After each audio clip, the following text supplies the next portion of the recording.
A continuación, Noticiero Telesucesos. Clasificación A. Apto para todo público. Un noticiero pensado para usted porque se lo merece. Nos acercamos a la realidad desde diferentes perspectivas. Noticiero Telesucesos. Primera parte del Noticiero Telesucesos con las noticias más importantes del día.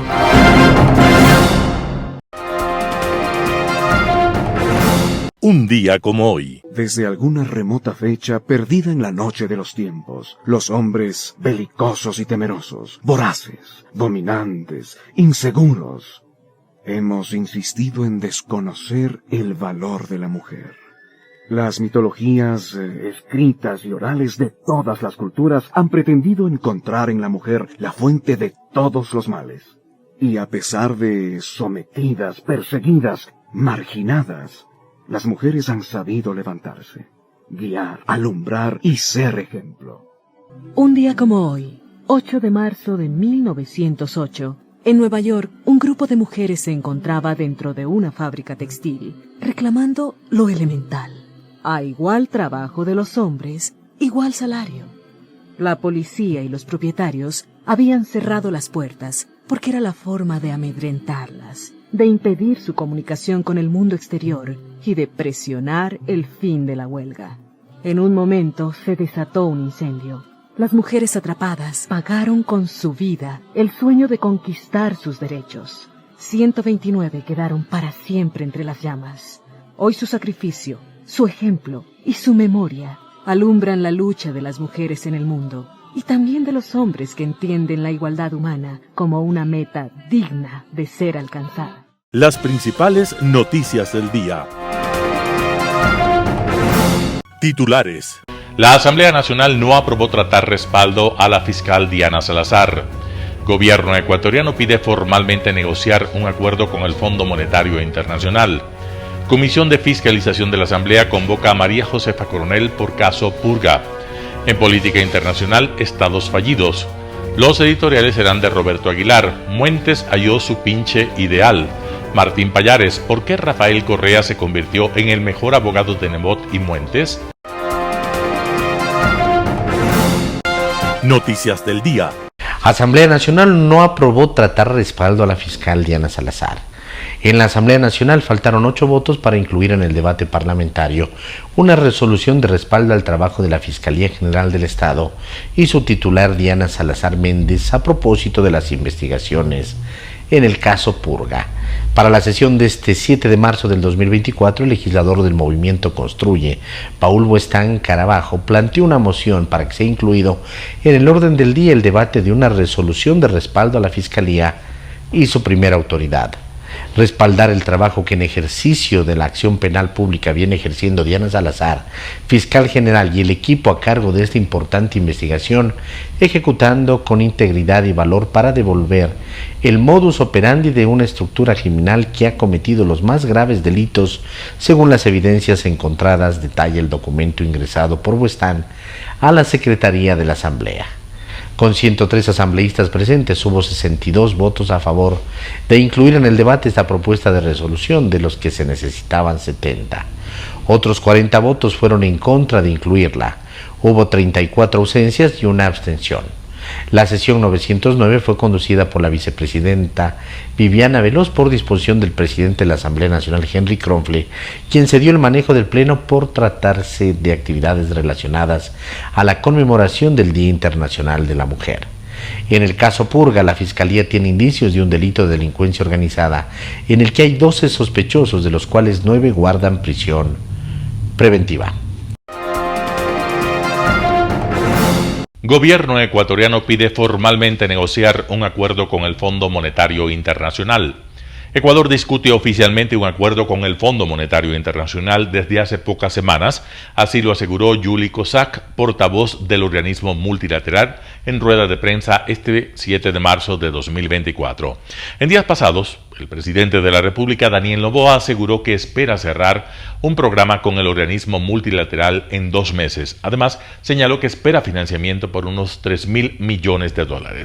COSAC señaló que el organismo está en contacto con las autoridades del país para apoyar reformas económicas. Además, aseguró que la ola de violencia se ha convertido en un reto para la macroeconomía del país y siguen de cerca su situación. En días pasados, el director del Departamento para el Hemisferio Occidental, Rodrigo Valdés, señaló que Ecuador podría acceder a 2 programas. Se trata de un servicio ampliado y de un servicio de resiliencia y sostenibilidad. En este contexto, los mercados financieros internacionales han recibido bien la firma de un nuevo acuerdo entre Ecuador y el Fondo Monetario Internacional. El riesgo país de Ecuador se ha reducido en 180 unidades hasta llegar a las 1.290 unidades este 6 de marzo de 2024, tras conocerse el acercamiento entre el gobierno de Daniel Noboa y el organismo multilateral.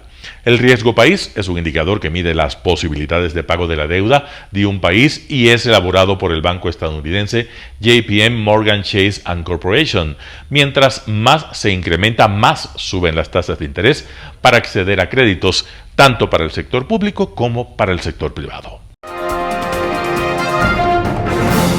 Comisión de Fiscalización de la Asamblea convoca a María Josefa Coronel por el caso Purga. La Comisión de Fiscalización convoca a María Josefa Coronel, exdirectora provincial del Guayas, del Consejo de la Judicatura, para que comparezca este viernes 8 de marzo del 2024 por las declaraciones que dio en relación al exasambleísta social cristiano Pablo Muentes vinculado al caso Purga. El 5 de marzo, Coronel dijo en una entrevista que todos sabían de la presunta influencia política del exlegislador detenido por el caso Purga, en el que se investiga el presunto delito de delincuencia organizada. Incluso mencionó que se puso en aviso al líder del Partido Social Cristiano, Jaime Nebot. En un tuit señaló que eso es falso y acusó a Coronel por no denunciar lo que supuestamente conocía, siendo entonces funcionaria de la Judicatura. La comisión realiza la convocatoria porque sus legisladores consideran necesario profundizar el análisis por parte de esta mesa legislativa. La sesión de fiscalización será este viernes 8 de marzo a las 11 horas de forma virtual. Además de Coronel, están convocadas otras 4 personas para comparecer: Daniel Curi, Gabriel Díaz y Diana Calderón, exdirectores provinciales del Guayas en el ámbito disciplinario de la Judicatura. También Ana Ayala, directora provincial del Guayas de la Judicatura. Serán recibidos en comisión general Paulo Caña, presidente del Colegio de Abogados de Pichincha, y Jorge Llanes, presidente del Colegio de Abogados del Guayas. Entrevista del día. En Radio Sucesos estuvo Jean-Paul Pinto, experto en seguridad y defensa. El tema, el análisis sobre la problemática del SNAI. Escuchemos lo que dijo. Tal vez 30 días no sea suficiente, ¿no? La seguridad no es un tema que se resuelve por plazos. No podemos decir, ¿no es cierto?, démonos 30, 60 días y esto se va a resolver. Esto va a ser más de largo aliento, ¿no? Y te doy el ejemplo de las cárceles, ¿no? Para que las cárceles puedan realmente solucionarse y tener un control pleno, van a pasar por lo menos 1 o 2 años más, porque lo que hace falta es que para que los militares salgan, tiene que haber una reestructura del SNAI, un plan de reestructura total, y esto implica crearlo, implementarlo, ejecutarlo, y esto va a tomar por lo menos 1 año o 2 años, y eso implicará que los militares tendrán que quedarse este tiempo. Entonces, 1 mes me parece a mí absolutamente necesario, pero no podemos pensar que la seguridad es un tema que se resuelve por etapas o por plazos de este estilo, ¿no? Limpiaron las cárceles, ¿no? Físicamente, y ahí se pudo observar la real morfología de las cárceles. Pusieron, ¿no es cierto?, de rodillas a los presos, les hicieron cantar el himno nacional, algunos de ellos incluso agradecieron que estén ahí los militares, pero enseguida han tenido los militares que devolver el control de las cárceles al SNAI.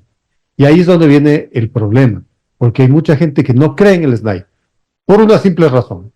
El SNAI permitió en estos 3 años, en estos 4 años, que los reclusos se hagan del control de las cárceles. Si otra vez se le pone al SNAI al control de los centros penitenciarios en estas condiciones que les entregan los militares, ¿qué garantía tenemos? Por eso decía yo, Edgar, que antes que los militares dejen las cárceles hay que hacer ese plan de reestructura completo. ¿Qué debe contener? Y eso implica, mira, temas de talento humano. Justamente debemos estar claros que la gente se queda, no ha sido cooptada. Entonces implica temas de pruebas de confianza, de contrainteligencia, de fortalecimiento de la estructura del equipamiento, pasa por medidas, como te digo, de fortalecer el Departamento de Inteligencia del SNAI, los temas de seguridad. Mira que los guías penitenciarios no tienen un seguro de vida. Es decir, pueden perder la vida a cualquier instante y sus familias quedan completamente desprotegidas.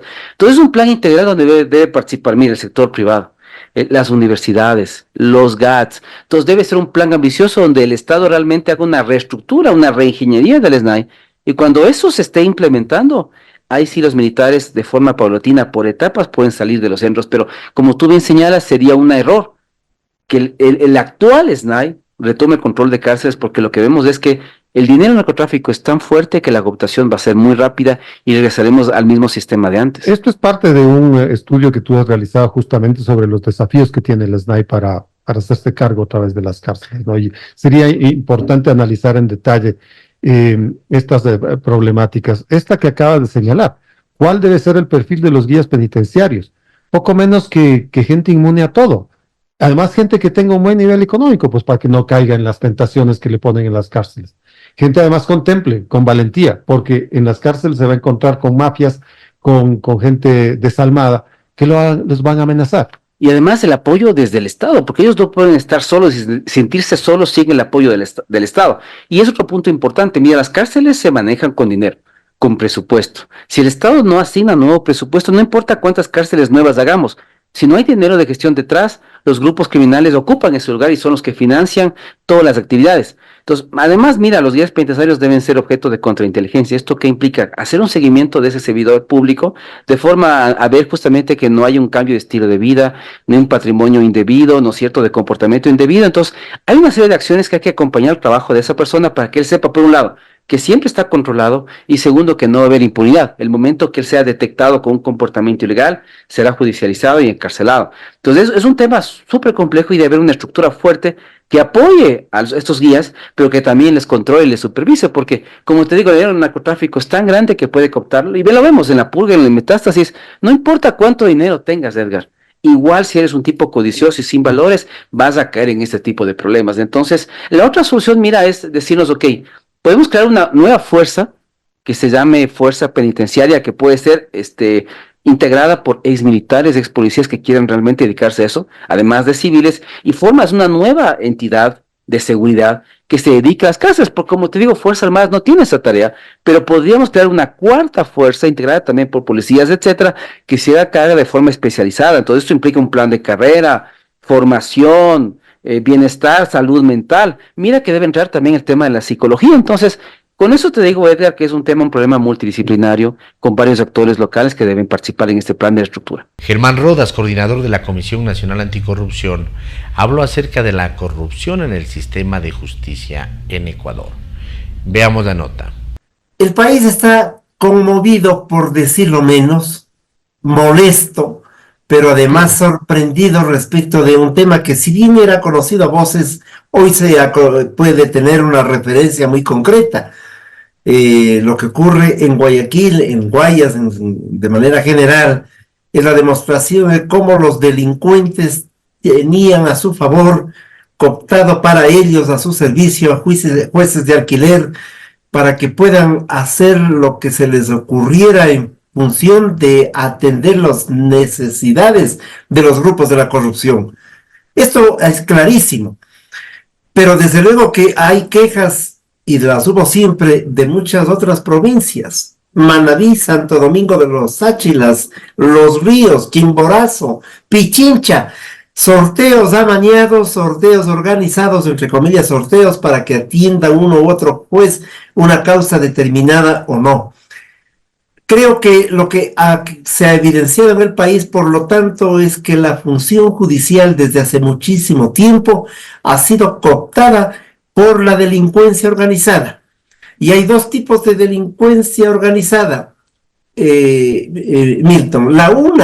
La que está enfrentándose en este momento con el régimen a propósito de ser narcodelincuencia, y la otra, la de cuello blanco, que es a la que nunca se le sanciona por los sobreprecios de Odebrecht, a la que nunca se les sanciona porque los insumos médicos son vendidos también en actos colusorios, etcétera.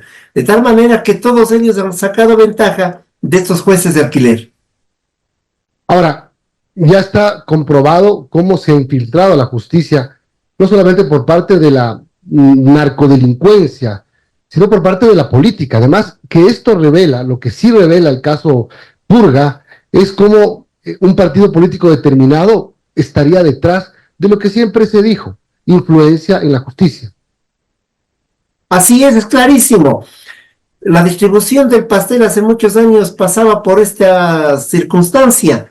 Cuando había que votar las Cortes Nacional de Justicia si es que no avanzaba para todos o hacer una redistribución, acordémonos de esa realidad, porque los partidos políticos, con alguna excepción, ya no son partidos políticos, también son casilleros electorales de alquiler, y entonces favorecen que en esos listados vaya quien quiera en una representación determinada, llegue a la asamblea, haga el contubernio y produzcan este tipo de decisiones. Pero además, eso que ocurría antes está ocurriendo y de manera repetitiva en lo que es el Consejo de Participación Ciudadana, que también distribuye el pastel como se le ocurre. Entonces, Contralor está el grupo político, pues superintendencias de control, etcétera, corresponden a otros sectores organizados que tienen el nombre de partidos, que no discuten, y eso lo comprobamos en una campaña electoral. Mito, ¿cuándo oímos un debate ideológico doctrinario sobre temas centrales del país, de Latinoamérica o del mundo?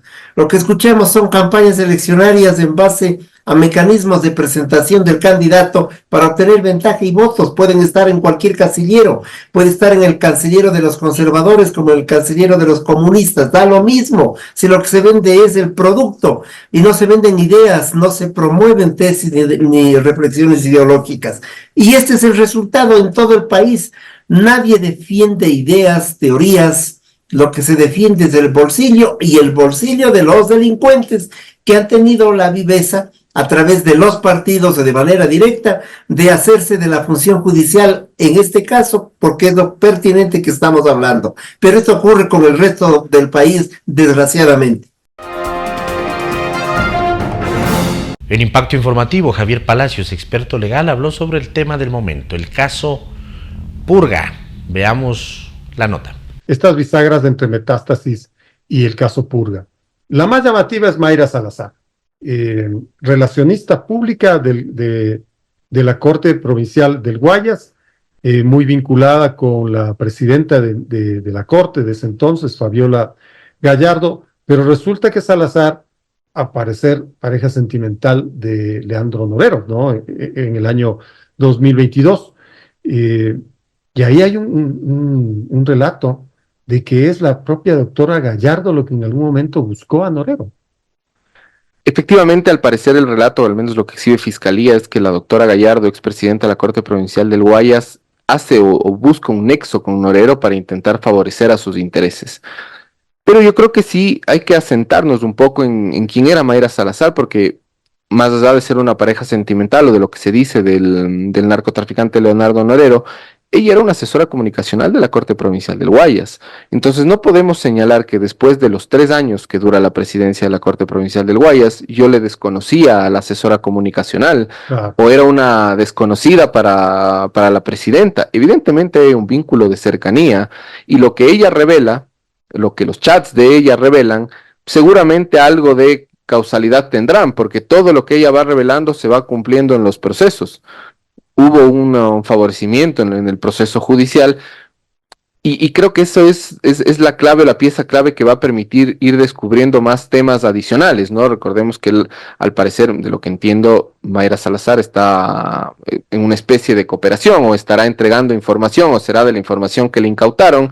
¿Usted qué cree? Porque lo último que se supo antes de Purga es que ella entregó un cuaderno, una agenda con apuntes, con anotaciones de ella, hacia la Fiscalía, lo que se debe entender como un proceso de colaboración en el caso Metástasis, que es uno de los ingredientes de Purga.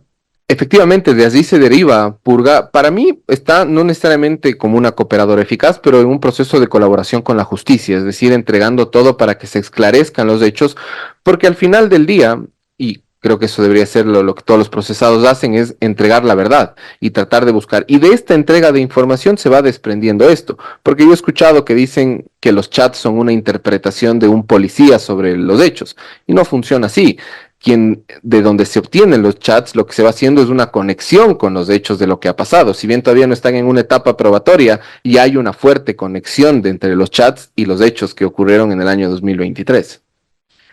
Lo que llama poderosamente la atención, doctor Palacios, es, por ejemplo, este pedido de uno de los sospechosos, mejor dicho, de uno de los procesados de Metástasis, como es Daniel Salcedo, que le haya pedido a Mayra Salazar que promocione un video en el cual los lobos, o los que se dicen ser los lobos, se distanciaban de la muerte de Fernando Villavicencio. O sea, ya estamos más cercanos en el tiempo. Esto estamos hablando de agosto de 2023. Y video que se circuló al final del día, ¿no? Así es. Video que apareció. Entonces no es una mera conjetura. Y lo que vemos es que el rol de la asesora comunicacional no era solo de injerencia o de servir de un canal para el órgano jurisdiccional, sino también para sembrar noticias o distraer los caminos de las investigaciones para que la investigación mire a otro lado y los verdaderos responsables queden en la impunidad. Y vaya viendo entonces cómo se van adquiriendo otras pistas, o mejor dicho, esta relación,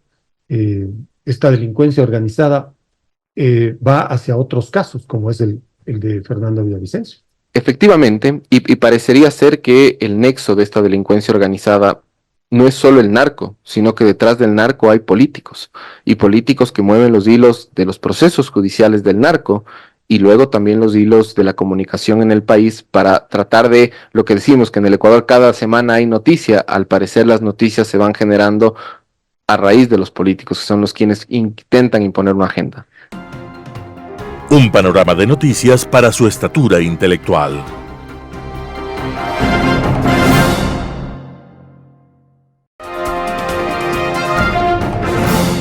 Global Hoy con Alan Cate. Estados fallidos. En una coincidencia temporal llamativa, se ha puesto de manifiesto en dos de los proyectos más avanzados de toda la región, en cuanto a sus propósitos de ser ya vistos sin pudor alguno como los dueños absolutos del poder en sus respectivos feudos. Las luchas por el poder de pandillas de barrio, con su paso inicial, la toma del control de este, con la eliminación de todos quienes se opongan y la intimidación del resto para asegurarse un mercado seguro y cautivo, sea para sus productos de estrella, las drogas o la trata de personas primero, para conforme se deteriora la situación, entrar en negocios más básicos y siniestros, como el control de los alimentos y su distribución, que es en efecto un poder de vida o muerte, se ha vuelto ya no una política de pandilla de barrio, sino de Estado. En efecto, hace pocos días en Haití, sumido ya en la evidente condición de un Estado fallido, donde el control efectivo del territorio ha pasado a manos de las pandillas, estas así lo demostraron prácticamente al proceder de una manera sistemática al asalto de buena parte de las cárceles del país para liberar a sus compañeros que se hallaban detenidos. Casi 5,000 reclusos fueron liberados para integrarlos a las bandas armadas que han sido explícitas en informar de su intención de derrocar, si cabe usar ese término, respecto de alguien que hace bastante rato dejó de ser gobierno, al rostro visible de esa ficción, el señor Ariel Henry, que aparenta ser el primer ministro. Los presos liberados, muchos de ellos individuos de alta peligrosidad, asesinos, sicarios, secuestradores con prontuarios muy extensos de torturas filmadas de sus víctimas, enviadas a sus familiares para estimularlos para el pago de los rescates. Tan solo de las dos prisiones más grandes representan la mitad de lo que queda de la policía en Haití, uno de cuyos miembros, miembro de una unidad de élite, se ha erigido en uno de los líderes más reconocidos de las pandillas. Jimmy Cherisier, alias Barbecue, quién sabe por qué lo del alias. El señor Henry ha renovado el pedido urgente de ayuda militar y policial de fuerzas africanas, de Kenia sobre todo, dentro de una misión de la ONU. Esta iniciativa lleva ya meses sobre el tapete sin que llegue a concretarse aún y sin saber si llegará a tener alguna oportunidad real de restablecer alguna medida de orden en Haití, como no lo lograron otras misiones de las mismas Naciones Unidas en el pasado. Con la liberación de los presos, se intensificó la violencia con asaltos y captura de varias comisarías y juzgados, además de un ataque al aeropuerto de Puerto Príncipe, que debió cerrar sus operaciones hasta que, por la acción del ejército con un vehículo blindado, se logró rechazar a los atacantes. Según una estimación de la ONU, las pandillas controlan ya más del 80% de la capital, lo que las hace, de hecho, la autoridad principal de Haití. Con el anuncio de alias Barbecue de la intención de estas de derrocar a Henry, nos hallaríamos ante la toma de control oficial y pública del poder en un país por organizaciones criminales.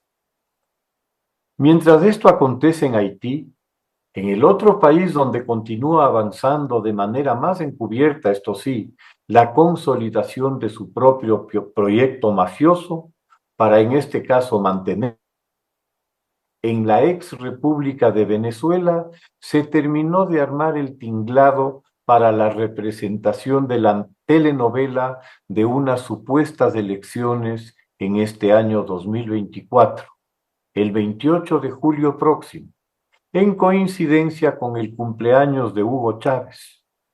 No deja de ser sintomático que en el mismo mes en que se celebra el nacimiento de Bolívar, el 24 de julio, ya se deje de lado su lamentablemente manoseada figura para dar paso al culto del fundador del nuevo Estado mafioso desde hace ya 25 años en Venezuela.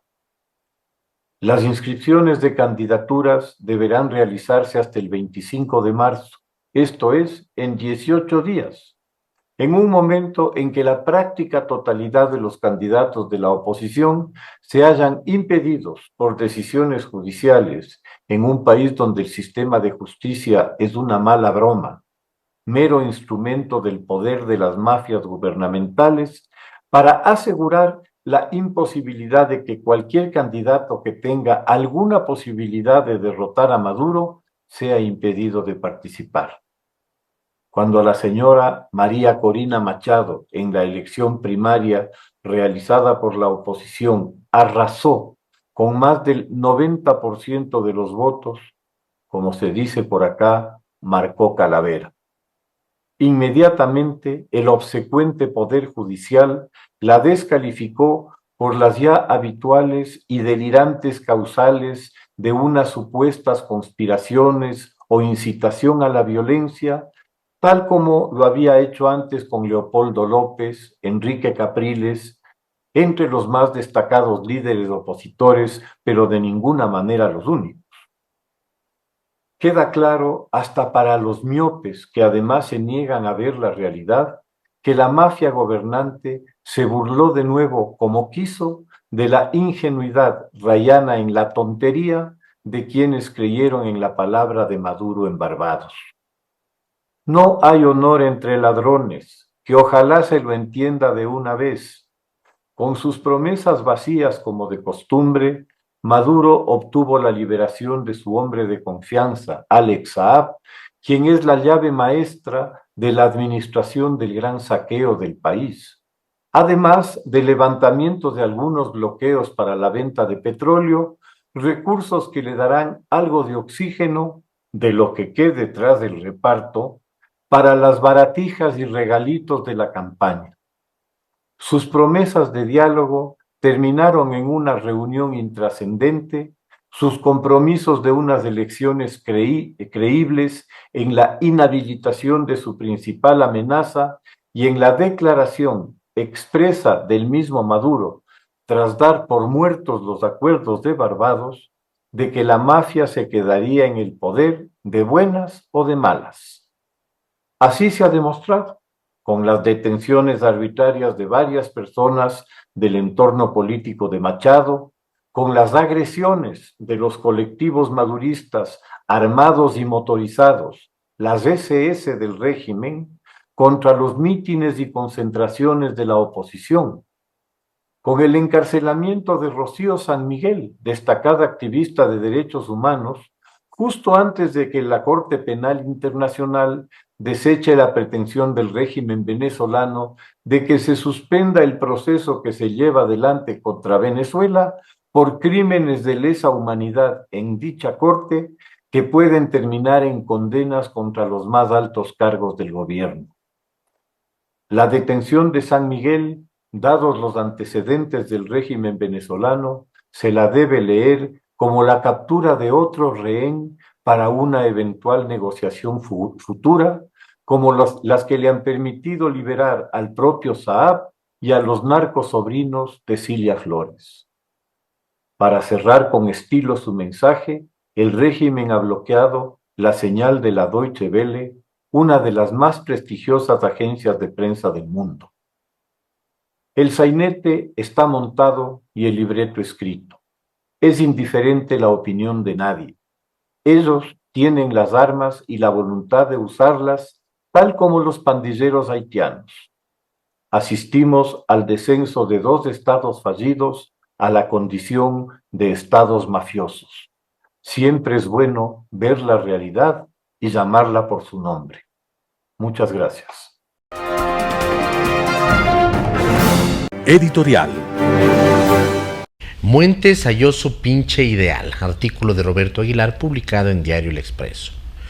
De las múltiples ocupaciones que su proverbial rastacuerismo le ha procurado, secuestrador, presunto dinamitero, cheerleader de fraudes constituyentes, pegador de mujeres, novelista mediocre, propagandista de partido con plata pública, ninguna le sienta mejor a Orlando Pérez que aquella que se impuso esta semana ante la nueva emergencia judicial de sus amigos, la tarea de troll y chupamedias encubierto de Pablo Muentes.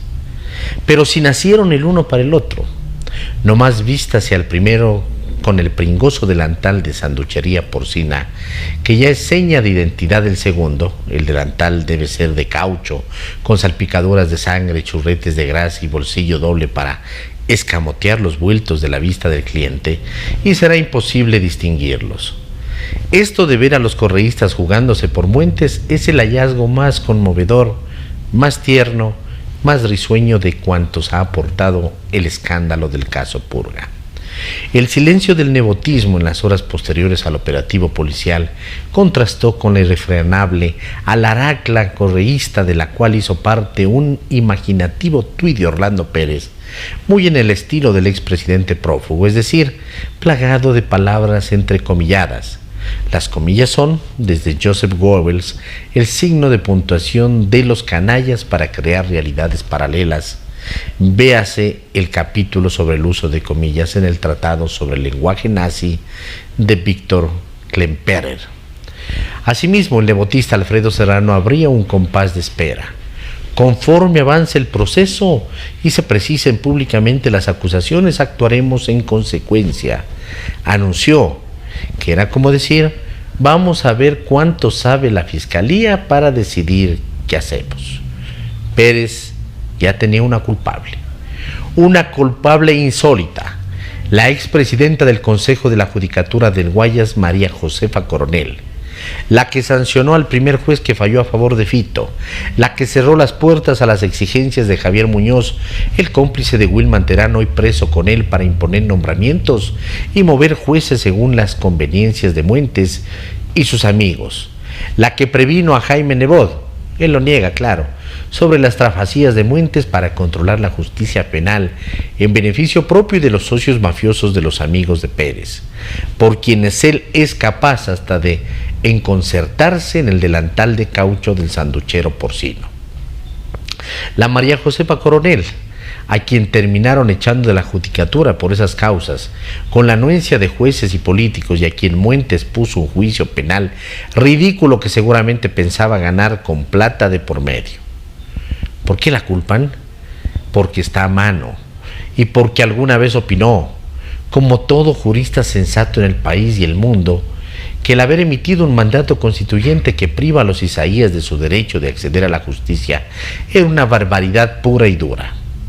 El simple espectáculo que ofrece un Orlando Pérez, secuestrador, presunto dinamitero, cheerleader de fraudes constituyentes, pegador de mujeres, novelista mediocre, propagandista de partido con plata pública, en su pretensión de enlodar el nombre de la doctora Coronel, bastaría para sublevarse hasta el vómito si no fuera tan patéticamente cómico, como sus indigeribles novelas. Después de todo, ¿hay algo más satisfactorio que contemplar a Pérez ocupando el lugar que le corresponde como pinche de cocina del sanduchero mayor? ¿Cómo se agradece a Diana Salazar ese servicio a la salud pública del país? Artículo de Roberto Aguilar, publicado en diario El Expreso. ¿Por qué Rafael Correa se convirtió en el mejor abogado de Nebot y Muentes? Martín Pallares, El Expreso. El correísmo se ha convertido en el mejor bufete de abogados para Pablo Muentes y Jaime Nebot dentro del caso Purga. Y ese equipo tiene un jefe que lanza en ristre, se ha entregado con alma, vida y corazón a la cruzada. El prófugo Rafael Correa. En efecto, no hay ningún movimiento político o sector de la opinión pública que se haya entregado, como el correísmo y su líder, con tanta convicción y energía a la defensa de Nebot, a quien se lo cuestiona por haber protegido y auspiciado a Muentes, que ahora está acusado por la Fiscalía de haber liderado una siniestra trama de corrupción en la Corte Provincial del Guayas. Lo de Correa es brutal. Si bien se cuida de no defender directamente a Muentes y a Nebot, lo que hace es muy astuto. Desprestigia la investigación de la fiscal Diana Salazar, posicionando la idea de que todo es una maniobra política de ella en contra del social cristianismo como venganza por la censura y destitución en la asamblea de Fausto Murillo, el único vocal del Consejo de la Judicatura que le ponía obstáculos a la agenda del pacto que el correísmo tiene con el social cristianismo en su intención de controlar la justicia. Es decir, buscan salvar el propósito de tomarse en equipo la justicia y beneficiarse de aquello. Sin embargo, la estrategia del correísmo y de Correa se sustenta sobre todo en atacar a María Josefa Coronel, exdirectora provincial del Consejo de la Judicatura en Guayas. Coronel ha dicho que Nebot y los socialcristianos estaban al tanto de los peligros de tener a Muentes operando en el sistema judicial. En realidad, Coronel siempre fue un obstáculo para las maniobras de Muentes y, de hecho, es por eso que tiene un juicio en su contra por una demanda interpuesta por el propio Muentes, que nunca le perdonará la guerra que hizo a sus operaciones. El objetivo de Correa y los suyos ha sido, durante estos días, posicionar la idea de que Coronel trabajó para la familia Isaías, que logró que un juez del Guayas le devuelva los bienes que el gobierno de Correa les arrebató en 2008, alegando que habían perjudicado al Estado durante el feriado bancario. Lo que no dice el correísmo es que la decisión del juez se sustentó en el informe de un organismo de la ONU que dictaminó que la familia no había tenido un juicio justo, ya que el mandato 13, creado por la constituyente de Montecristi, determinó que ningún juez o tribunal del Ecuador podía tramitar una demanda de los Isaías en su defensa. Una aberración y una estupidez jurídica, sin duda, con la firma del correísmo constituyente. Entre tantos otros correístas que han salido a desprestigiar el operativo Purga y a María Josefa Coronel, estuvo la inefable asambleísta correísta Mónica Palacio. Para ella, la fiscal Salazar está desesperada por mostrar su poder y cobrar venganza por la destitución de su operador favorito y servil de la judicatura, Fausto Murillo. ¿Por qué el correísmo ha salido tan vehementemente y presuroso a defender a Muentes y a Nebot? Todo apunta a que los correístas no quieren que se les desbarate la posibilidad de que de la mano de la bancada nebotista puedan censurar y destituir a la fiscal Diana Salazar en el juicio que se avecina. Hacer méritos para que los socialcristianos se sientan en deuda y no los abandonen en esa misión es de interés estratégico para los de Correa. Lo mismo ocurre con el caso del ataque fenomenal que los correístas han lanzado en contra de María Josefa Coronel. Si bien ella fue crítica del correísmo cuando actuaba como periodista, lo cierto es que atacarla y endilgarle supuestas irregularidades es una forma eficiente de salir a dar capotazos para neutralizar el efecto de sus declaraciones sobre Muentes y Nebot. En resumen, el correísmo necesita desesperadamente de los socialcristianos para cumplir con su agenda, que es la de mover los hilos en la función judicial para alcanzar la impunidad de su máximo líder. Sin los votos socialcristianos, la revolución ciudadana no lograría nada. Pero también hay otros motivos que podrían explicar una defensa tan ardorosa. Uno de esos es que entre el caso Purga y el anterior caso Metástasis hay vinculaciones que podrían afectar al correísmo. Si se observa los dos episodios, es evidente, por ejemplo, que el tema del asesinato de Fernando Villavicencio adquiere nuevas dimensiones que, quién sabe, podrían llegar a cuadros del correísmo o aliados suyos. Que en Metástasis ya se mencione que la mafia del narcotráfico estaba interesada en sacar del medio a Villavicencio y que en Purga se vea que uno de los mafiosos, Daniel Salcedo, haya estado conchavado con una funcionaria de la Corte Provincial de Justicia del Guayas para despistar las investigaciones del asesinato, subiendo a redes un video falso donde los lobos niegan su participación en el crimen, eso es de por sí muy comprometedor. Los vasos comunicantes entre Metástasis y Purga son demasiado grandes. Por eso, le sobran motivos al correísmo para defender a Nebot y a Muentes. Martín Pallares, El Expreso. Noticias internacionales. Grossi visita a Putin por la precaria situación de la central nuclear de Zaporizhia. De visita en Sochi, en Rusia, el director general del Organismo Internacional de Energía Atómica, Rafael Grossi, se reunió con el presidente Vladimir Putin. Allí hablaron sobre la planta nuclear ucraniana de Zaporizhia, de la que Moscú se apoderó tras lanzar su invasión a gran escala en 2022. Sus 6 reactores han estado apagados durante meses, pero la planta aún necesita energía y personal cualificado para operar sistemas de enfriamiento cruciales y otros dispositivos de seguridad. Grossi dijo a Russia Today que había abordado con Putin la posibilidad de reiniciar la planta y si sería necesario hacerlo. También indicó que la conversación con Putin fue franca, pero añadió que la situación sigue siendo extremadamente precaria.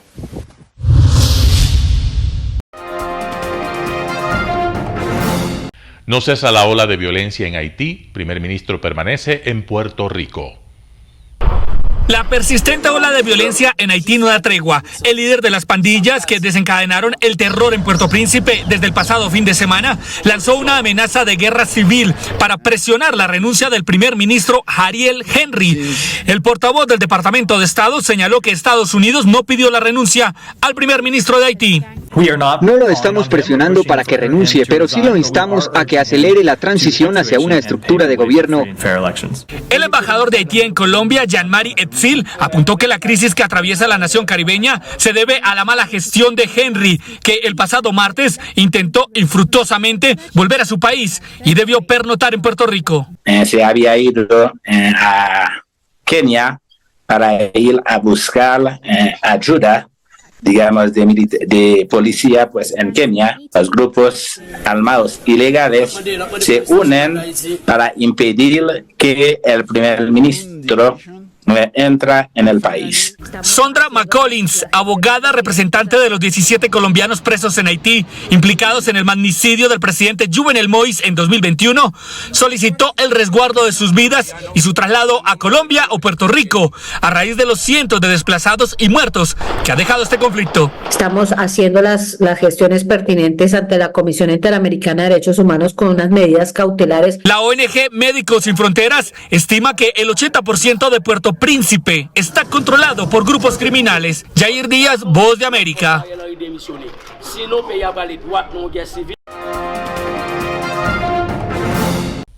La guerra en Sudán está provocando la mayor crisis de hambre del mundo.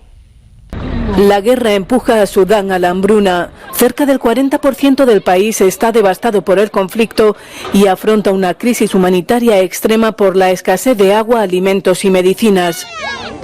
A menos que cesen los combates, unos 7 millones de desplazados internos se enfrentan a la mayor crisis de hambre del mundo, ha advertido la directora ejecutiva del Programa Mundial de Alimentos. The war in Sudan is sending millions spiraling into what could soon be the world's largest hunger crisis. In South Sudan, I've met mothers and children who have fled violence many times. They've escaped the fighting, but they struggle to escape the hunger. Más del 95% de los sudaneses no pueden permitirse una comida completa al día en medio de una encarnizada guerra civil. Unos 18 millones de personas se enfrentan a una hambruna de una magnitud que no se había visto en 30 años.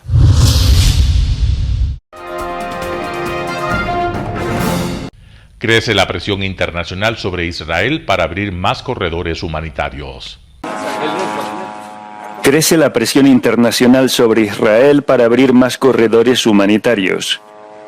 El miércoles, los esfuerzos para llevar asistencia humanitaria al norte de la franja, devastado y aislado por la guerra, cobraron impulso entre presiones de la Unión Europea para la creación de una ruta marítima desde Chipre y peticiones también de Reino Unido para aumentar el flujo de ayuda.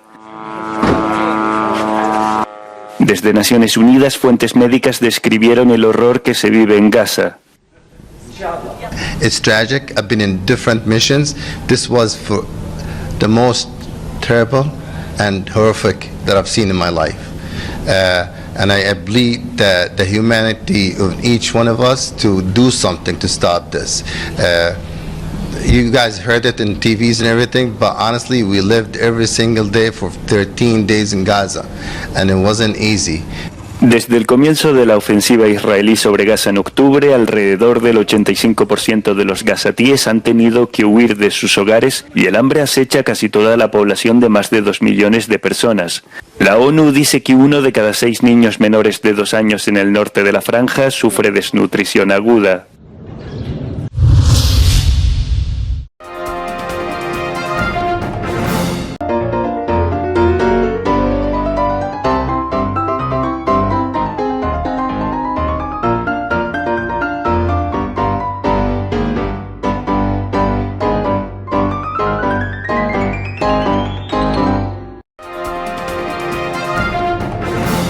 Telesucesos Sports. Deportes, deportes, deportes. Todas las tardes, 4 horas de lunes a miércoles, de 14 a 17 horas. Los jueves y viernes, 6 horas, de 12 a 20 horas. Desde Arena Telesucesos. Transmisiones en vivo, siempre Ecuavoley. Y luego, deportes para recordar. Todas las tardes, deportes en Telesucesos Sports, bajo la dirección del arquitecto David López. La visión objetiva de quien vive el deporte. Sucesos deportivos, visión de un equipo de opinión joven de comunicadores. Telesucesos, llegamos con nuestra señal a los sectores populares de nuestra ciudad. Quienes no tienen televisión por suscripción atenderán nuestra señal sin costo en Canal 29 UHF Telesucesos.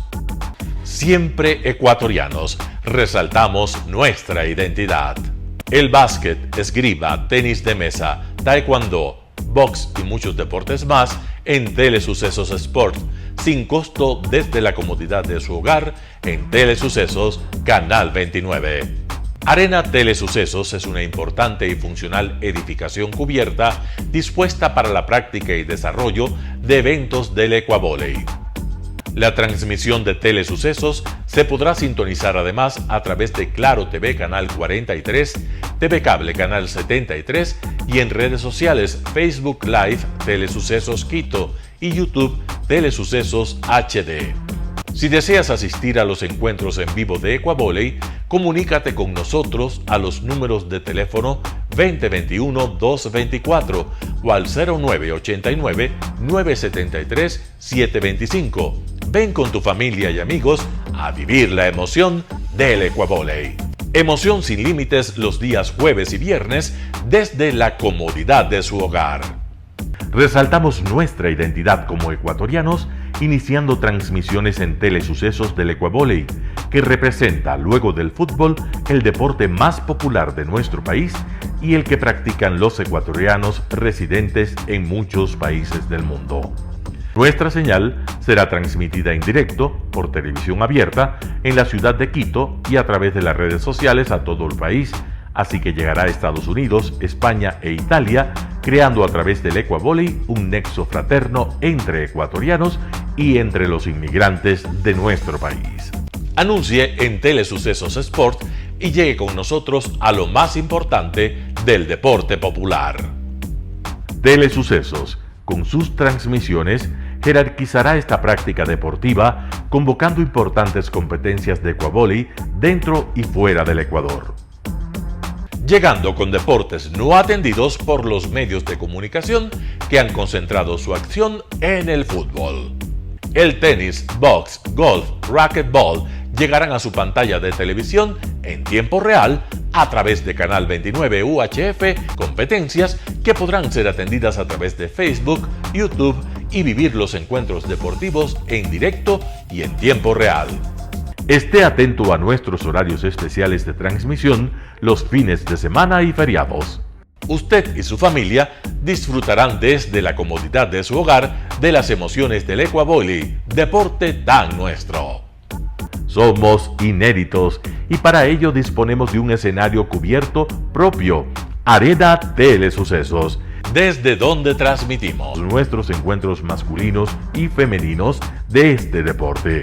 Simple y gratuito. Llama a nuestros números de contacto 2021-224 o al 0989-973-725 y regístrate como invitado especial para nuestros eventos en vivo.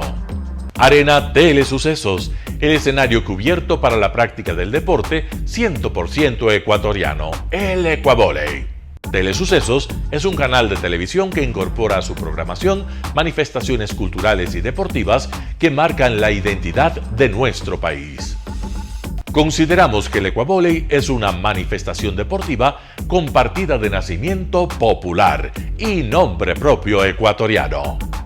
Arena Telesucesos, funcional espacio cubierto para la práctica y desarrollo del deporte. Arena Telesucesos, el escenario para campeones. Arena Telesucesos atiende deportes de su preferencia: básquetbol, tenis de mesa, esgrima, taekwondo, fútbol sala, box, halterofilia. ¿Cómo llegar? Nuestras instalaciones se encuentran en el norte de la ciudad, en un sector de gran crecimiento y desarrollo urbano al que se accede a través de la vía E35, más conocida como la Avenida Panamericana Norte. Desde el centro comercial El Portal, a 2 kilómetros a la derecha, se encuentra la calle García Moreno, antiguo camino a Llano Grande, una arteria en la que se desarrollan dinámicos comercios. Junto al centro comercial Ciudad Alegría, a 100 metros, hemos llegado a nuestras instalaciones, Arena Telesucesos, la cancha del Ecuavóley. Por fin tiene usted un espacio de difusión de su deporte preferido. Telesucesos, el canal de televisión siempre inédito. El noticiero Telesucesos es retransmitido de lunes a viernes a las 7 horas por Radio Planeta Sur 106.1 FM de la ciudad de Loja. Noticiero Telesucesos.